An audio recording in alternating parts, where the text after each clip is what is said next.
Untuk menjadi kaisar manusia terkuat di dunia, aku bahkan dengan tubuh manusia biasa harus sendirian. Memasuki zona gelap yang penuh dengan kematian. Membunuh iblis-iblis yang mengganggu dunia hingga tidak ada yang berani menyebut diri mereka tuan. Saat kaisar-kaisar lain menghadapi krisis kematian akibat habisnya masa hidup mereka, bahkan rela memotong diri mereka sendiri dan jatuh menjadi dewa abadi yang membantai seluruh umat manusia, aku malah 7 kali masuk dan keluar, memaksakan jalan menuju keabadian. Sayangnya jalan menuju keabadian di dunia ini telah terputus. Oleh karena itu, meski aku tak terkalahkan di dunia ini, aku hanya bisa berhenti di puncak kaisar.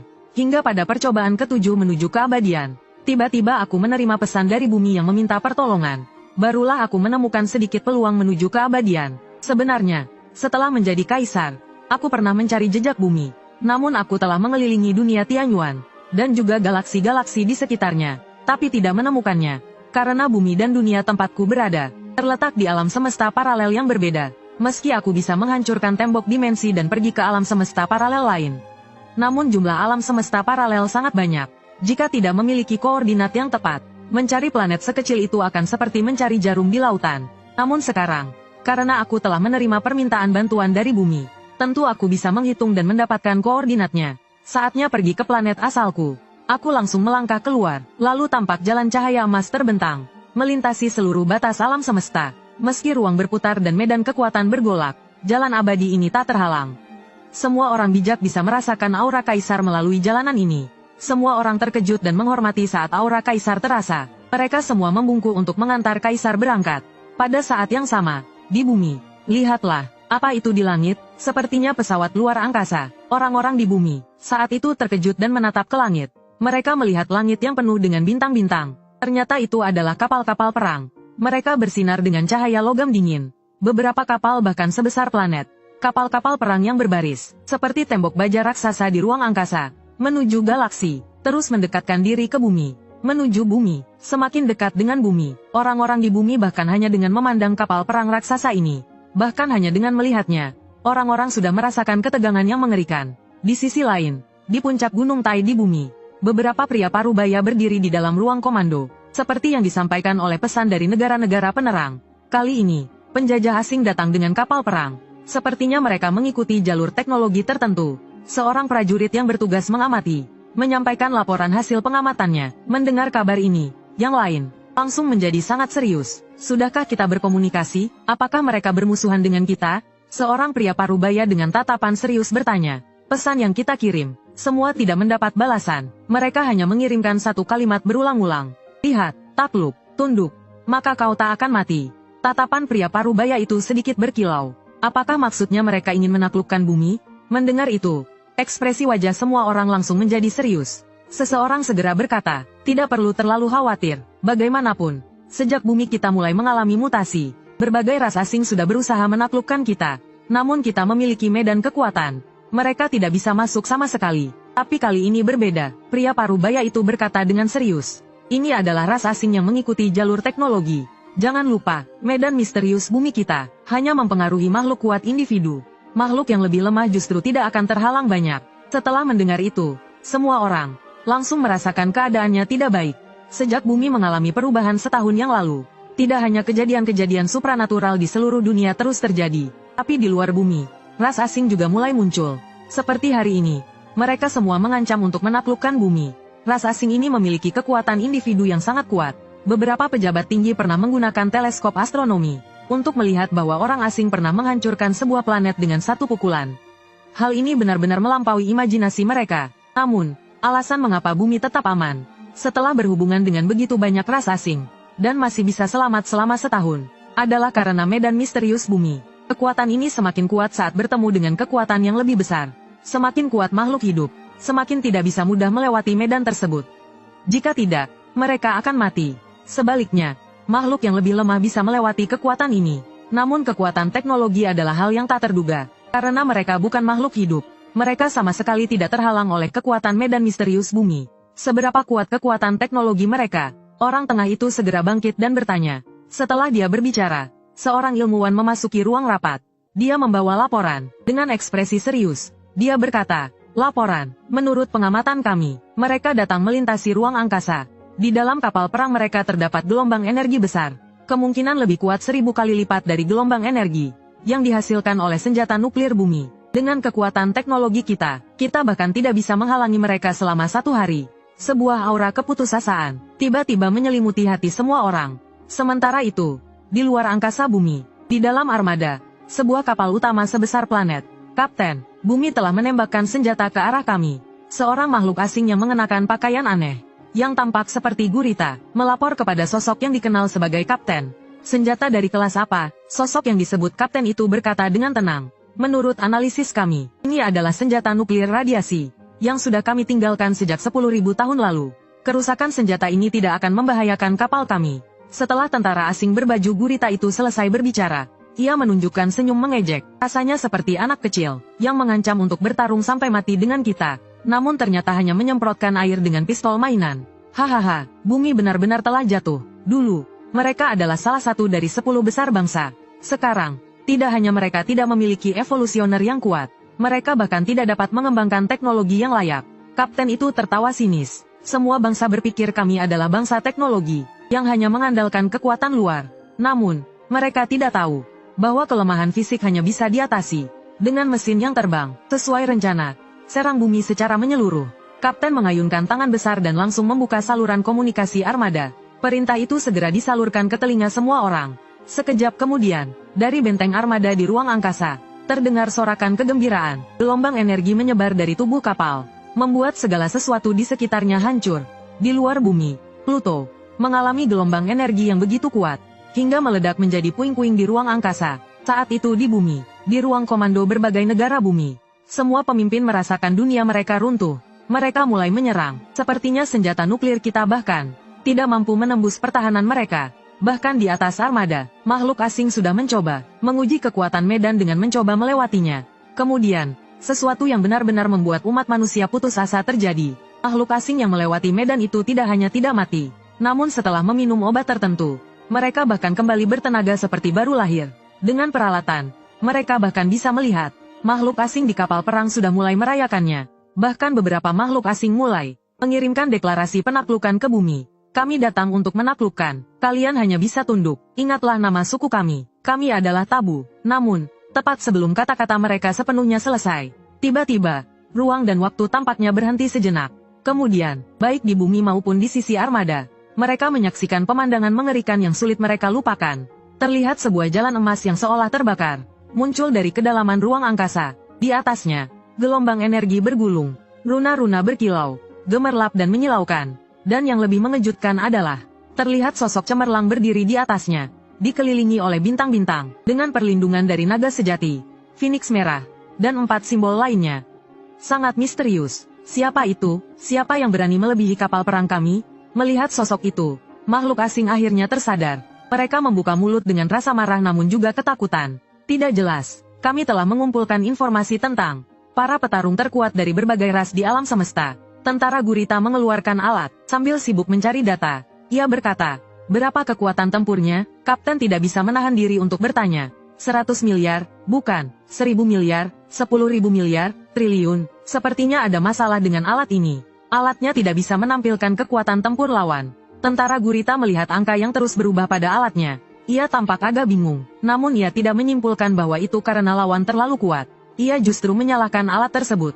Kapten mendengus dingin. Apa pedulinya dengan kekuatan? Ras kami bukanlah sasaran empuk. Ia menggunakan teknologi komunikasi untuk mengirimkan pesan ke sosok itu. Segera pergi. Jika tidak, jangan salahkan kami. Dengan teknologi ras kami, melakukan ini bukanlah hal yang sulit. Namun sosok itu tampak seperti tidak mendengarkan. Ia hanya sedikit mengangkat kaki dan berjalan menuju armada perang.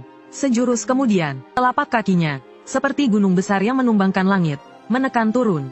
Ratusan simbol berkilau, jalan besar bergetar, kosmos kosong pun hancur. Kekuatan yang luar biasa, menakutkan, menggetarkan seluruh zaman. Armada perang yang semula penuh dengan energi, sekarang tampak seperti butiran pasir di lautan. Saat keduanya bersentuhan, langit yang gelap tiba-tiba meledak dengan cahaya gemerlap. Itulah cahaya dari kehancuran armada yang menciptakan kilauan itu. Dan saat itu, yang paling mengejutkan adalah di bumi. Melihat adegan ini, para pemimpin dari berbagai negara hanya bisa tercengang. Di teleskop astronomi dan kamera satelit yang mereka gunakan, terlihat sebuah langkah sederhana yang menginjak abis armada asing yang hampir menghancurkan bumi. Seluruh armada itu rata, hanya tersisa kehancuran. Ruangan perang Taisan di Jiuzhu. Pria parubaya tampak tertegun menatap layar. Ia terdiam, seolah terhenti. Semua orang di sana juga merasakan hal yang sama. Di dalam hati, hanya ada keheranan yang luar biasa. Tunggu, kalian lihat frame ini. Sepertinya ada sosok manusia dalam cahaya emas ini. Teknisi yang bertanggung jawab atas pemutaran gambar tiba-tiba berseru saat memindahkan frame ke gambar itu. Apakah dia yang menghancurkan armada asing itu? Semua mata berfokus pada sosok dalam gambar itu. Ini sebenarnya makhluk apa? Dengan kekuatan satu orang bisa menghancurkan armada, semua yang ada di sana tidak bisa menahan kekaguman. Ada orang dengan kekuatan seperti ini? Apakah dia dewa yang ada dalam legenda? Pria parubaya itu menatap gambar itu dengan sangat fokus. Berkata pelan pada dirinya sendiri. Pada saat yang sama, sebuah sosok putih muncul di luar bumi. Dengan senyum aneh di wajahnya. Hehe, tak disangka. Ternyata bumi benar-benar dilirik oleh ras asing. Bumi memanggilku kembali. Apakah ini krisis yang dimaksud? Detik berikutnya, pandangan saya langsung tertuju pada bumi. Ternyata bumi memiliki ruang level kaisar. Ruang ini cukup menarik, bahkan bisa menghalangi kekuatan dari luar kehidupan bumi. Jadi, yang mengatur ruang ini adalah orang bumi? Mataku berkilauan dengan simbol-simbol. Sekali pandang, aku sudah bisa melihat struktur ruang ini. Aku segera melangkah menuju ruang itu. Tanganku terangkat dengan cepat. Lalu, tanda hati langit bumi langsung berada di telapak tanganku. Kemudian aku memeriksa informasi bumi. Melihatnya, aku tidak bisa menahan kerutan di dahi. Karena tanda hati langit ini sangat kacau. Informasi tentang bumi sangat minim. Seperti semuanya telah dihapus. Namun, dari sini aku bisa sedikit mengerti. Bumi yang aku tinggali sebelumnya bukanlah wajah aslinya. Ternyata bumi dahulu adalah dunia yang sangat kuat. Selevel dengan dunia Tianyuan besar. Namun karena suatu alasan khusus, itulah yang menyebabkan penampilannya sekarang. Tak heran jika bumi menjadi sasaran perebutan dari ras asing. Sepertinya bumi sedang mengalami sebuah siklus. Seperti burung phoenix yang membangkitkan kembali dirinya. Saat ini sedang berada dalam tahap kebangkitan setelah terbakar. Akan segera kembali menjadi dunia yang kuat. Hal ini bahkan membuatku sedikit terkejut. Tentu saja, saat aku meninggalkan bumi, aku hanyalah seorang manusia biasa. Rahasia tentang bumi sama sekali tidak dapat diketahui. Hanya saja tanda hati langit itu penuh dengan kekacauan. Lalu, siapa yang memanggilku kembali? Belum sempat aku sadar, suara itu terdengar lagi di dalam pikiranku. Mendeteksi bahwa pemilik sistem sedang berada di wilayah sistem. Sistem mulai menghubungkan. Dengan suara-suara yang berturut-turut muncul, ekspresiku berubah aneh. Jika bukan karena sedikit pengaruh padaku, mungkin sudah kutumpas dengan kekuatan pikiran. Tapi aku sudah menjadi seorang kaisar. Lalu, apa gunanya sistem ini? Aku melambaikan tanganku, dan di hadapanku muncul titik cahaya berwarna-warni yang berkilauan dengan misteri ajaran jalan. Tak mengherankan, sistem ini ternyata adalah produk dari aturan dan evolusi jalan besar. Namun, sebagai seorang kaisar, aku bahkan tidak bisa melihat asal-usul sistem ini. Berarti, pihak lain dalam memahami jalan besar, mungkin jauh lebih tinggi dariku.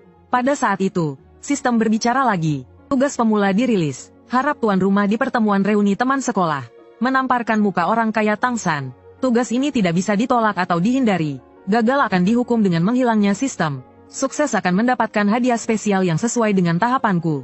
Reuni teman sekolah. Mendengar itu, otakku terasa seakan beku sejenak. Dua kata lama itu menarik kembali. Kenangan dari tahun ke-20-an. Hanya saja aku sudah lebih dari 100 tahun sekarang. Aku berpikir lama baru menyadari bahwa di antara teman-temanku ada seseorang bernama Tangsan. Dia adalah teman sekelasku di tahun ketiga SMA. Saat itu kami sedikit bertengkar karena sama-sama menyukai seorang teman perempuan. Dia selalu memanfaatkan kekayaan keluarganya dan sering memukuliku. Jadi, impian terbesarku waktu itu adalah menghasilkan banyak uang dan menamparkan muka Tangsan. Namun setelah aku melintasi dimensi ini, kejadian itu sudah lama terlupakan. Sekarang sudah lebih dari 1000 tahun berlalu. Bagi orang bumi, itu hanya masa hidup 100 tahun. Pohon-pohon di atas makamnya mungkin sudah diganti gedung tinggi. Namun, sistem memberitahuku, di dunia dewa, sudah bertahun-tahun. Namun di bumi baru saja lewat setahun. Namun, saat ini yang lebih aku perhatikan adalah keluarga yang masih hidup. Aku perlahan menutup mataku. Pikiran kuatku seperti riak di danau, menyebar perlahan ke seluruh dunia. Orang-orang hanya tahu betapa kuatnya Kaisar Agung di masa lalu. Namun mereka tidak tahu kesepian Kaisar Agung. Usia panjang yang membawa adalah kesepian tanpa keluarga. Setelah beberapa saat, aku menemukannya. Di wajahku muncul kebahagiaan yang sudah lama tidak terasa dan tulus. Pada saat yang sama di Jiuzhu Jiangfu, di sebuah lorong gelap yang sempit, seorang pemuda berpakaian hitam melihat tubuh yang telah kehilangan nyawa di tanah. Matanya menunjukkan kepuasan. Terlalu sedikit. Kekuatan jiwa masih terlalu sedikit. Meskipun menggunakan jiwa untuk menggantikan kekuatan jiwa, tetap saja tidak sebanding dengan dunia jiwa master. Bahkan tingkatku sendiri tidak tahu kapan bisa pulih. Sistem, apakah ini yang kamu katakan padaku? Setelah kembali ke bumi, ini adalah cara tercepat untuk melampaui posisi Douluo. Wajah pemuda itu penuh dengan rasa tidak sabar. Tuan, harap jangan khawatir. Bumi masih membutuhkan sedikit waktu untuk pulih perlahan. Setelah waktu yang tepat, peluang evolusi akan muncul dalam jumlah besar. Ini pasti akan membantu Anda melampaui Douluo. Pemuda itu bernama Tang San. Dia adalah manusia dari bumi. Setelah melakukan perjalanan ke dunia jiwa master setahun yang lalu, dia terbangun dengan sistem. Mengandalkan sistem ini, di dunia jiwa master, dia tidak hanya memiliki jiwa ganda tingkat tertinggi, Blue Silver Grass dan Hautian Hammer, dia juga memiliki istri dengan cincin jiwa 10.000 tahun. Di bawah bimbingan sistem, dia bahkan mencapai puncak jiwa, tingkat Douluo dalam tahap akhir. Namun, di dunia jiwa master, musuh terakhir yang dihadapinya ternyata telah melampaui tingkat ini. Untuk mencari cara tercepat untuk melampaui, sistem memberinya pilihan lain, yaitu kembali ke bumi. Namun ketika dia kembali, dia baru menyadari bahwa kekuatannya tidak ikut kembali bersamanya. Untungnya, sistem memberikan solusi, yaitu dengan merampas jiwa manusia, memurnikan menjadi kekuatan jiwa, menggabungkan energi spiritual bumi untuk berlatih. Apakah tidak ada cara lain untuk cepat mengembalikan kekuatanku? Dengan keadaan seperti ini, bahkan jika bumi mengalami evolusi, saya mungkin tidak akan bisa mendapatkan kesempatan itu. Tang San melemparkan tubuh yang telah kehabisan kekuatan jiwa ke samping, sambil mengelap tangannya dan bertanya, memburu orang kuat, memberikan keuntungan kekuatan jiwa 100 kali lipat lebih besar daripada orang biasa. Suara di kepalanya terdengar lagi. Maksudmu membunuh para pemimpin evolusi? Bumi mengalami perubahan, manusia juga mengalami mutasi, dan mereka yang mendapat manfaat disebut sebagai pemimpin evolusi. Dering-dering. Saat itu, suara dering ponsel tiba-tiba terdengar. Tang San merogoh kantongnya dan mengeluarkan ponselnya. Sebuah pesan singkat. Tang San tersenyum dingin melihatnya. Reuni teman-teman, menarik. Bumi hampir hancur. Mereka masih sempat mengadakan reuni.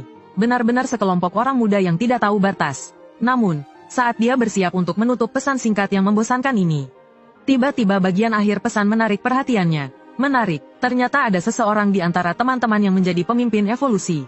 Di sisi lain, di jalan tidak jauh dari keluarga Su, saya berjalan dengan tenang di jalanan, tangan di belakang, tanpa menggunakan kekuatan apapun, seperti orang biasa, berjalan. Di antara kerumunan orang yang sibuk, saya memandang jalanan dan gedung-gedung tinggi yang masih familiar. Hatiku penuh dengan perasaan, merasa seolah-olah tahun-tahun lalu hanya berlalu dalam sekejap. Saat menoleh kembali, saya bahkan bisa kembali ke rumah di bawah cahaya lampu yang redup. Tanpa sadar saya tiba di depan pintu rumah Kampung Su di kota Jiang, di sebuah rumah tua yang usang. Kakak, saya tidak mau pergi ke panti asuhan. Seorang gadis kecil berusia sekitar 6 hingga 7 tahun, memegang ambang pintu dengan ekspresi tidak rela, melihat ke arah wanita di depannya. Wanita yang dipanggil kakak, mengelus pipi kecil gadis itu. Sule, kakak hari ini ada pekerjaan yang harus diselesaikan. Tidak bisa menemanimu di rumah. Kamu bisa tinggal di panti asuhan untuk hari ini. Nanti aku akan menjemputmu. Gadis kecil itu mengeluarkan mainan Ultraman dari saku. Kakak, apakah jika ada seseorang yang menemani saya, kamu tidak perlu membawa saya ke panti asuhan? Lihat, ini mainan Ultraman yang diberikan oleh kakak. Dia mewakili kakak. Dia bisa menemani saya. Ketika Sule menyebutkan kata kakak, kakak seperti tersentuh oleh sesuatu. Dia langsung melemparkan mainan Ultraman ke atas semen di luar halaman. Diiringi suara retakan, Ultraman hancur berkeping-keping. Pria itu, jangan sebut lagi. Suara kakak itu sangat keras. Sule melihat mainan itu dihancurkan. Air mata mulai berputar di pelupuk matanya. Kakak berjongkok dan mengusap air matanya. Dengan sedikit rasa sakit berkata, hari ini kakak benar-benar ada urusan penting. Tidak bisa menemanimu. Di rumah juga tidak ada yang merawatmu. Belum selesai dia berbicara, Sule tiba-tiba membuka matanya lebar-lebar. Dengan sedikit terkejut berkata, ini kakak. Kata-kata ini hampir membuat kakak meledak lagi. Sungguh, baru saja marah dan mengatakan jangan sebut kata itu lagi. Sekarang kamu malah berani menyebutnya. Namun Sule, alih-alih takut, justru menunjuk ke belakang kakaknya. Benar-benar kakak, sudah lama tidak bertemu. Susin, Sule, sebuah suara pria terdengar. Supingan, kenapa kamu kembali? Susin mengucapkan kata-kata itu satu persatu dengan tatapan penuh kebencian. Saya jelas terkejut, tidak menyangka bahwa adik saya yang sudah lama tidak bertemu, ternyata menyimpan begitu banyak kebencian terhadap saya. Apa yang terjadi? Belum sempat saya bertanya lebih lanjut.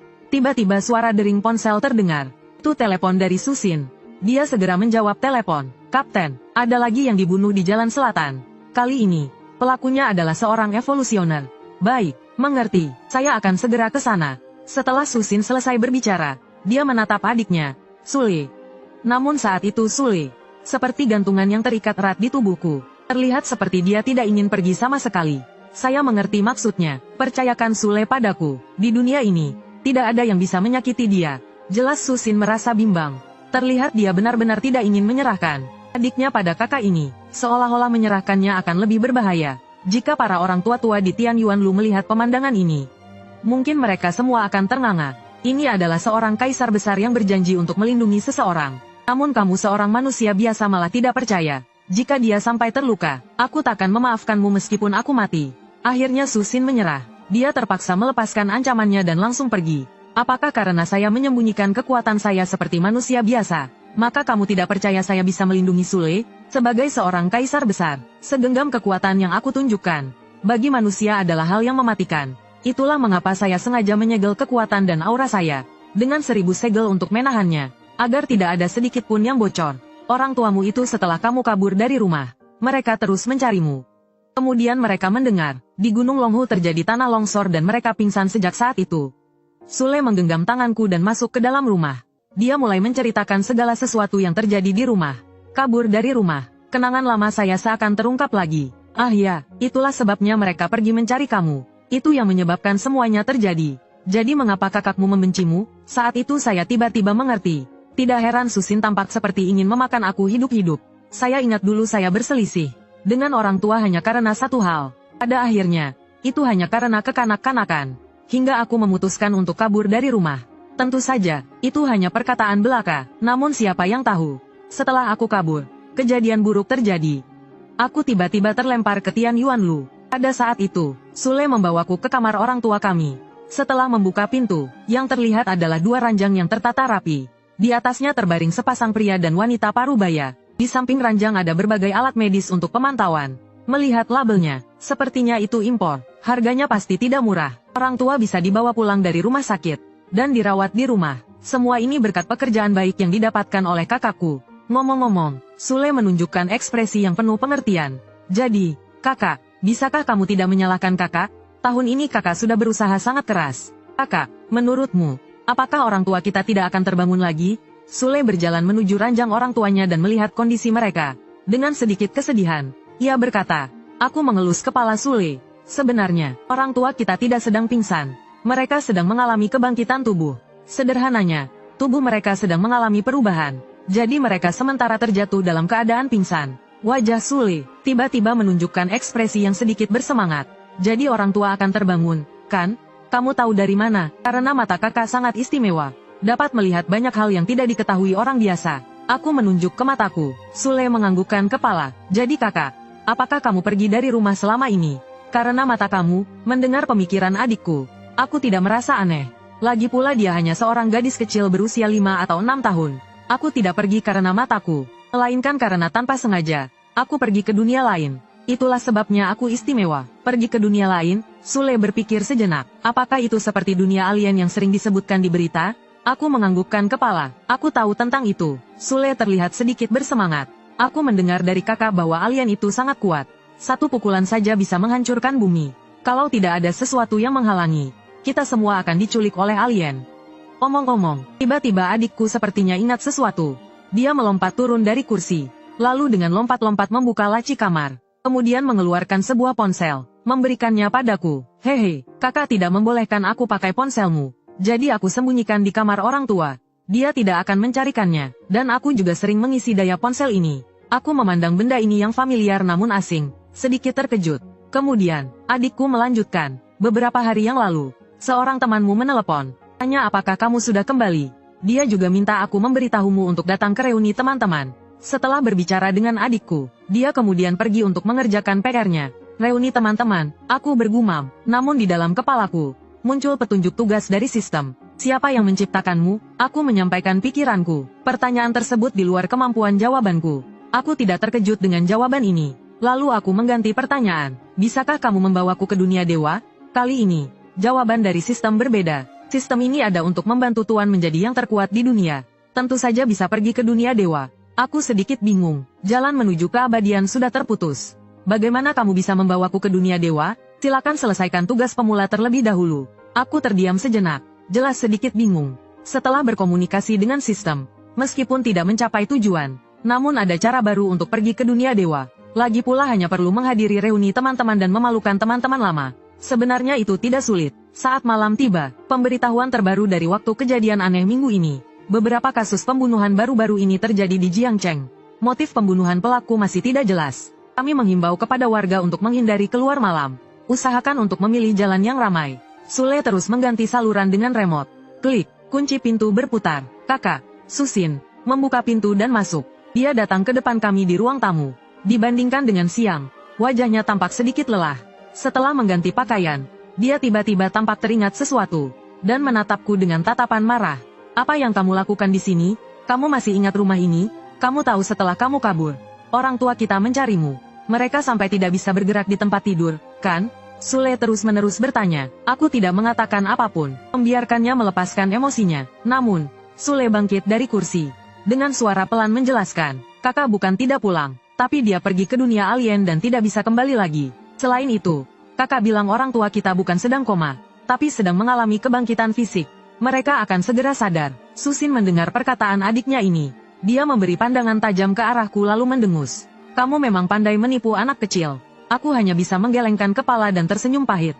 Apa yang Sule katakan itu benar. Aku terjebak di dunia besar Tianyuan. Di sana, setelah menjadi kaisar, aku akhirnya mendapatkan kesempatan untuk kembali ke bumi. Aku tidak berniat menyembunyikan identitasku dari keluarga. Tapi Susin langsung tidak tahan dan membalikkan mata. Jika kamu kembali, aku tidak peduli. Tapi sebaiknya kamu segera pergi. Sule, malam ini tidur dengan aku. Sule terpaksa mengikuti dengan enggan. Namun, saat melewati depanku, dia tidak bisa menahan diri dan berkata, kakak saja tidak percaya padamu. Bagaimana kalau kamu pukul satu planet hingga hancur? Supaya kakak percaya kamu pergi ke dunia alien. Aku tertegun sejenak. Sepertinya itu juga bukan hal yang mustahil. Namun aku segera tersenyum santai. Kakak saya ini, sudah hidup selama bertahun-tahun di dunia alien. Aku sudah tidak perlu lagi membuktikan apapun kepada orang lain. Waktu kita masih panjang, kakakmu akan mengerti. Ayo tidur saja. Keesokan harinya, kota Jiang, sebuah kota yang dibangun di tepi sungai.